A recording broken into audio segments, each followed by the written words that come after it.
আপনি একটা জিনিস খেয়াল করছেন, আমরা যখন মিটারের ক্লাসটা করাইছি তখন কিন্তু শুধু অনলি ভোল্টেজ চেক করবো ডিসি মোডে, আর বাকিগুলো যেমন আমরা এখন যদি একটা ক্যাপাসিটার চেক করি, ক্যাপাসিটারের ফ্যারাড নির্ণয় করি, তখন তো আমাদের ভোল্টেজ লাগান না। ডায়োড মোড আমরা মান বের করতে তো ভোল্টেজ প্রয়োজন নাই, তাহলে শুধু ভোল্টেজ ছাড়া আমরা জানি যে ব্যাটারি এবং চার্জার কি দেয়, ভোল্টেজ দেয়। আর ওই ভোল্টেজটা চেক করতে হবে আমরা ডিসি মোডে।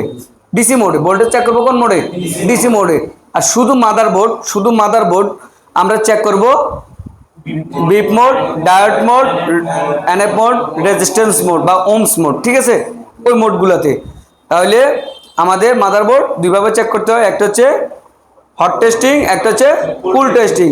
হট টেস্টিং হচ্ছে ব্যাটারি এবং চার্জার লাগিয়ে চেক করাকে হট টেস্টিং বলে, আর ব্যাটারি এবং চার্জার ছাড়া চেক করাকে কুল টেস্টিং বলে। আশা করি বুঝতে তো আর অসুবিধা হবে না নাকি?